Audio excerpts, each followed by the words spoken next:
What's up mga sir? Ayan, tumigil lang ako dito dahil nag set up lang tayong camera. Ayan, ang daming ano, gagala.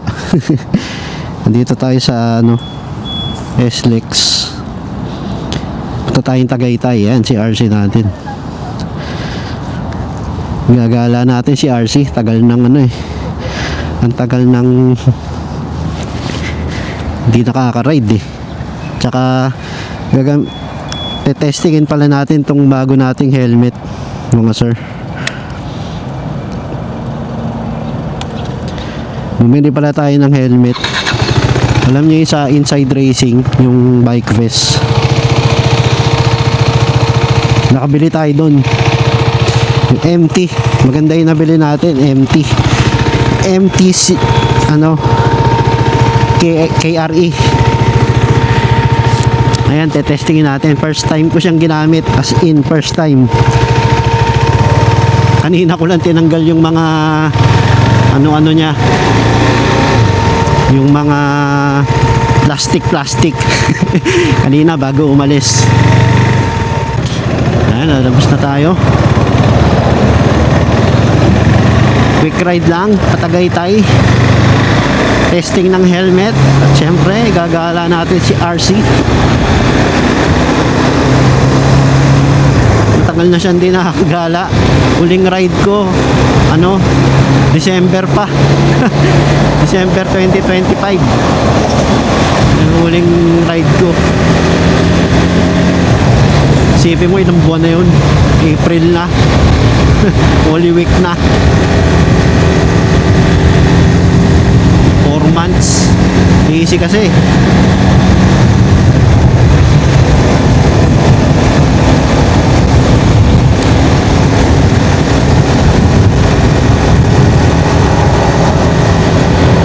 Ito kanina ko pa siya gamit, yung MTKRE. Yan, yung Pedro Acosta. Magaang siya, ha? Magaang siya, tsaka yung ano niya, vision malaki. Pag suot mo siya, parang ang lawak nung ano, ang lawak ng nakikita mo. Pang ano to eh, pan truck to eh, racing. Siyempre yun ang kukunin natin dahil naka sports bike tayo, diba? Dapat ang bibilin ko kay White lang. Kaya lang nung bibili na ako, nakita ko to, naka 25 off, di ba? Mahal to eh. Actually gusto ko na to dati eh. Kaya lang namamahalan ako, kaya hindi ko binibili. Ano siya nun eh, 17,000 nung wala pa siyang sale. Pag tinitignan ko dun sa mga MT store, 17k eh, mabigat. Hindi natin kaya. Tapos bumibili na ako ng helmet sa, bala ko talagang bumili kasi isa na lang helmet ko. Ang helmet ko na lang kasi yung Nolan na black, yung pan daily. Nakikita nyo yun, di ba? Eh gusto ko kasi pang ride ko yung D-ring, mas safe eh. Yung Nolan kasi na yun, quick release. So naghahanap ako ng D-ring na racing helmet, yung sporty helmet. Kay Whitey sana bibiling ko. Yan ang nakita ko, 25 off to. From 17k naging ano na lang, naging 12k. Isipin mo yun, 4.5, 12.5, naging 12.5 siya. So mga 4.5 ang kanyang ano, discount, di ba? Malaki-laki na yun. Kinuha ko na, sabi ko minsan lang to magkaka-discount, kunin ko na.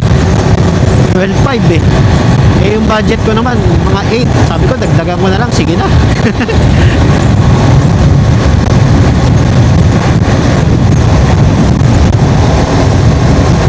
Ayun,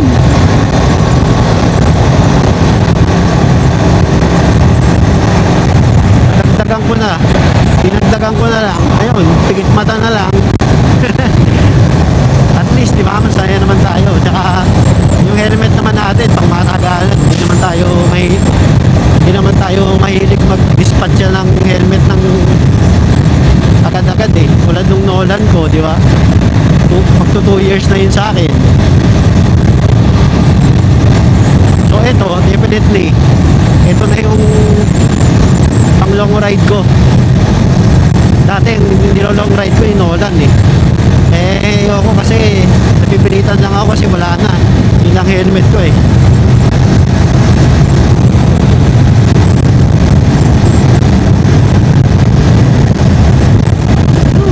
Ayan na. Lapit na ang Greenfield. Success, hindi tayo lumagpas. Madalas ko malagpasan to eh. Napupunta ako sa Santa Rosa eh.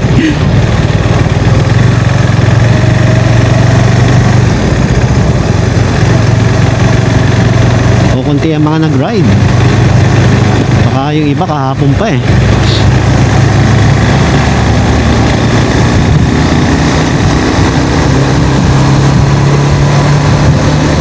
So yan. Let's go. Hindi ko pa alam kung saan ako kakain eh. Mamaya na lang, pag-isipan natin. Baka dun sa Goryo na lang. Gusto kong bumalik doon. Masarap yung ano nila eh, yung menu.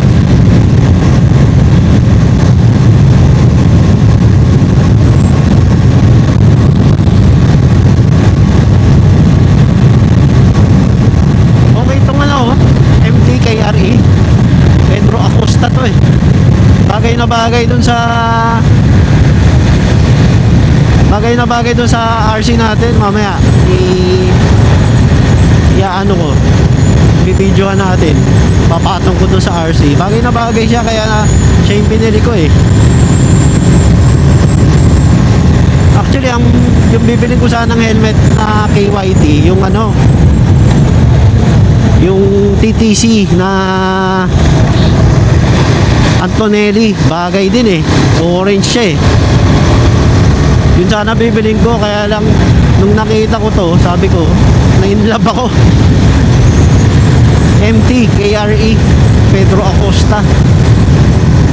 Yung orange niya, yung kulay niya sakto-sakto sa RC. Black, white, tapos may touch siya ng orange. May konti siyang yellow, pero okay rin, bagay pa rin.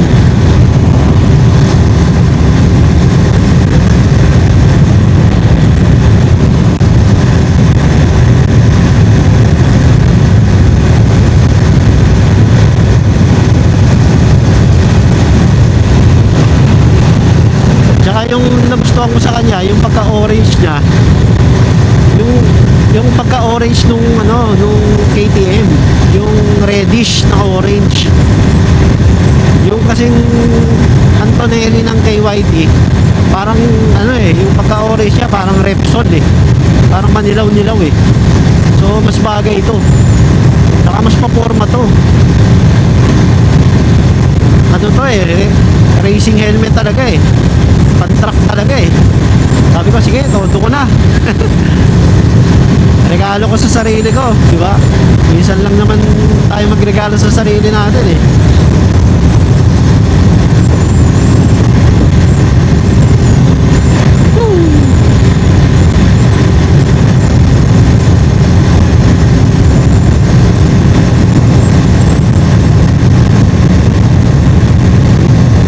Sarap lamig.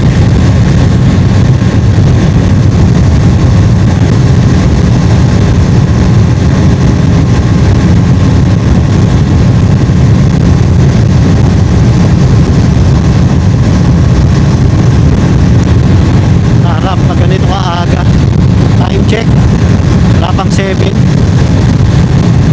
6:30 pa lang.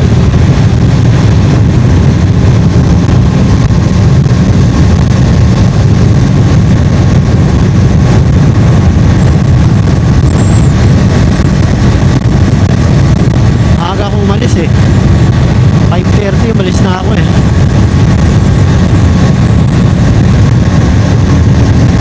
Kaso bagal-bagal ako dahil pagas pa ako.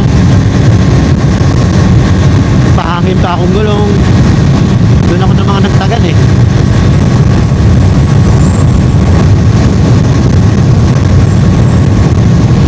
Sarap. Namiss ko to 4 months.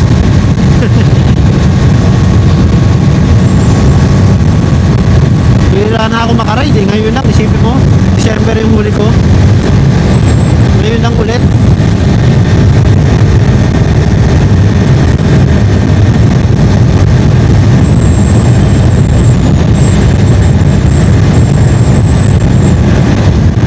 Ganun siguro effect pag pag araw-araw ka nagmumotor, pag nag-daily ka nagmumotor, medyo pag weekend tatamarin, medyo may pagkatamad ka na eh. Ganun ako eh. Yung paplanuhin ko siya, ride kaya ako, tapos biglang pagdating ng Sabado, yung gabi, yung kunyari linggo ako ride, Sabado ng gabi, paplanuhin ko na, tapos biglang paggising ko, parang tinatamad ako, hindi ko na tinutuloy, puta. Ganun siguro yung effect pag daily ka nagmomotor eh.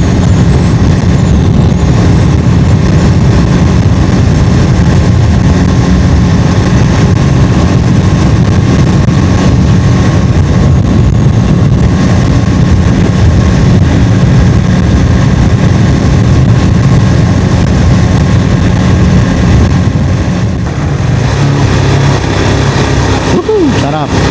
Palipo.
Laking mall nito Ano kaya mall to?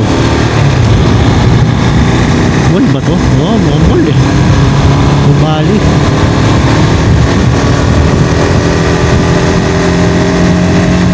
SM. Lupit talaga di SM. Yun o, SM o.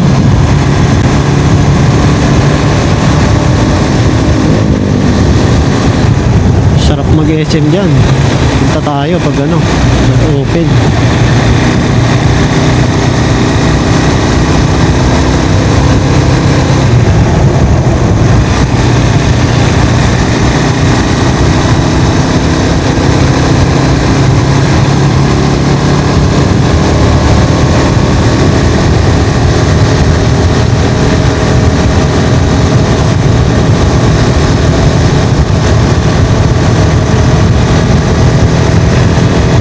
Pahinga lang ako nung nung Thursday tsaka Friday. Yun lang ang pahinga natin eh. Sabi ko, pahinga ko na lang. Gusto ko sana mag-ride nung kahapon eh. Dapat kahapon ako mag-ride. Kaya lang naisip ko baka maraming prosesyon eh. Maraming, diba kasi Biyernes Santo. Kaya sabi ko, Sabado na nga lang. Kasi dun sa amin, sa Pasig, may prosesyon. Maraming sarado na na kalsada. Kaya, ginawa ko na lang ngayon, Sabado.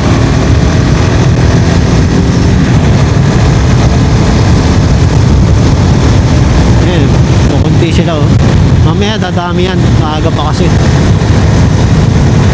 Kaya sandali lang ako Pagka breakfast ko, uwi na rin ako. Talagang lang, tinesting ko lang tong helmet.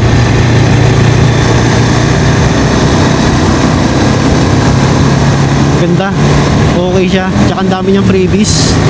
Nung binili ko to, ano eh, may freebies akong cup. Ito, dala ko yung freebies na cup. May freebies siya na keychain. Tapos sa loob ng helmet, may kasamang ano. Ito, may nakalagay na yung ano niya, yung dark smoke. Tapos yung clear nasa loob ng box. Tapos may kasamang tear off yung film na nilalagay sa ano, visor para protection sa visor mo. May tear off siya, di ba, 5 pieces. So every ride pwede mong gamitin yun. Actually pag truck yun eh. Pero hindi naman tayo nagta-truck kaya sa ride ko gagamitin.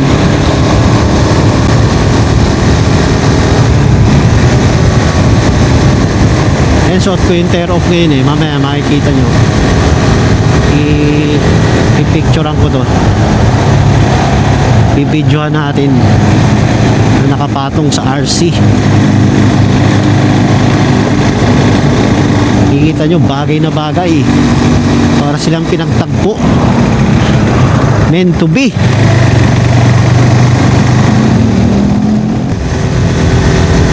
Bertay ka na nga natin to.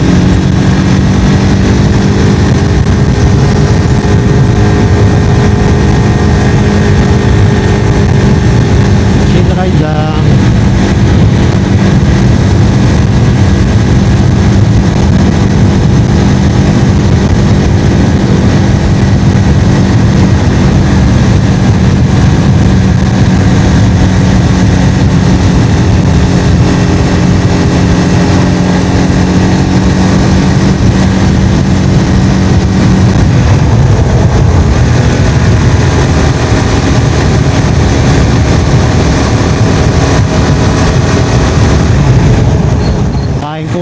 Picture, pahinga, uwi na.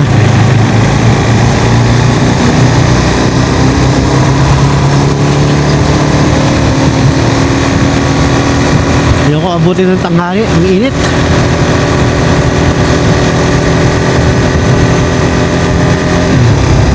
Ganda, before 12 sa bahay na. Masakit sa ulo yung init niya yun eh. Nasa garahe nga ako, nililinis ko to kagabi. Ay, kahapon. Mga tanghali, before lunch. Mga 11. Ang init ng singaw eh. Summer na talaga. Kaya minsan iniisip ko night ride eh. Para pag uwi mo gabi eh. Malamig. Dito rin, Tagaytay. Iniisip ko eh. Total, yung mga kainan naman dito hanggang 9 o'clock. So, diba? 8 o'clock yata o 9. O, tapos, ikot-ikot ka, kape ka. Kung may kapihan pa. Hanggang 9, tapos uwi ka na, diba?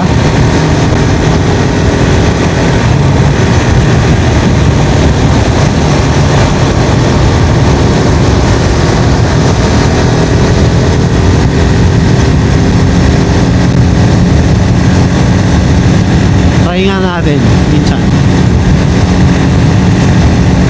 Hindi ako makaride kasi ngayon kasi naka-enroll ako dun sa ano eh. Dun sa SM North, di ba? Nakikita nyo? Tuwing Sabado yun eh. 10 to 7 PM yun eh. 10 AM to 7 PM. Grabe. Kaya pag uwi ko, parang pagod na pagod ako eh. Pagod yung utak mo, pagod rin yung katawan mo. Kaya pagdating ng linggo, tanghali na ako nagigising.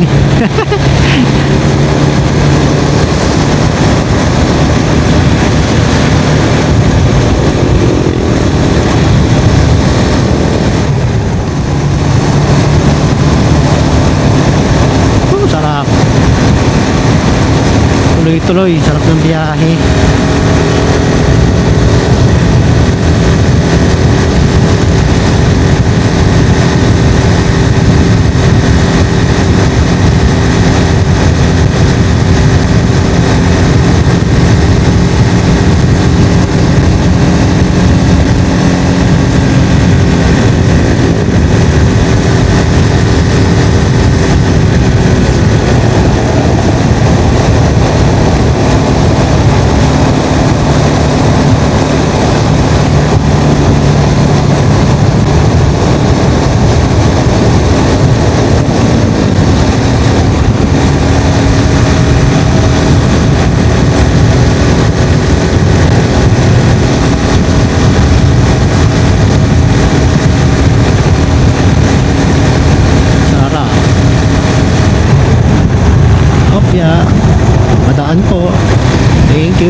diretso dito.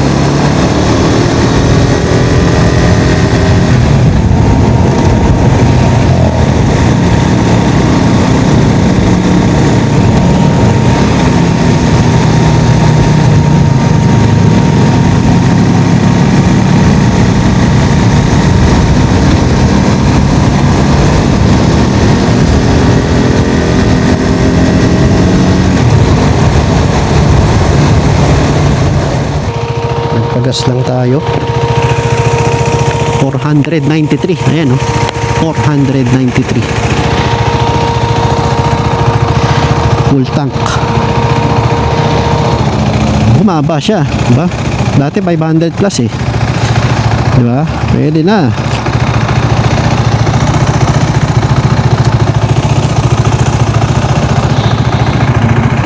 Alright, tara na sa Goryeo.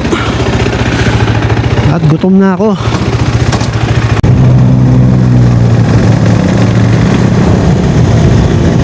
Tara. Ito na ha. Let's go. Sa Goryeo.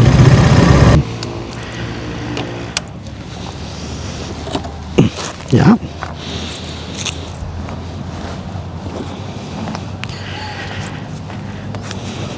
Diba? Yan si RC natin, oh. Solo niya sa Goryeo. Nice.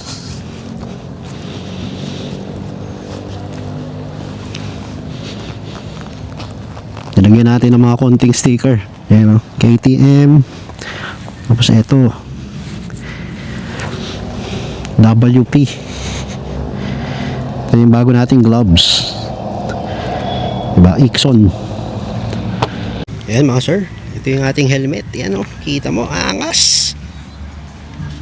Diba? MT KRE Pedro Acosta. Ayan, oh, may tear off siyang kasama. Diba? Ayan, oh. Woo! Diba? Bagay na bagay sa RC natin. Oh. Diba? Woo! Angas, oh. Ayan mga sir, kain muna tayo. Ganda ng viewing deck dito mga sir. Diba? Ano, sa Goryeo. Kaso hindi pinapadaanan eh, oh. Kaya nilakad ko lang. Nandun yung motor ko nakapark. Diba? Very nice. You know?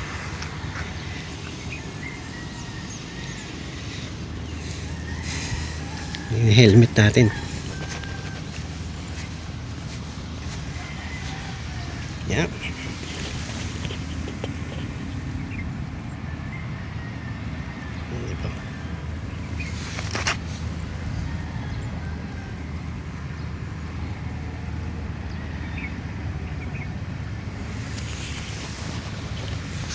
All right.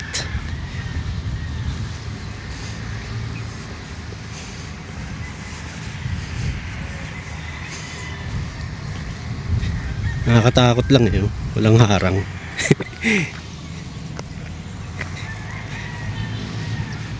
Okay, balik na tayo. Ganito lang mga sir. Like and subscribe para dumami pa yung mga subscribers natin. Yan. See you next vlog. Happy Holy Week sa lahat. Peace out.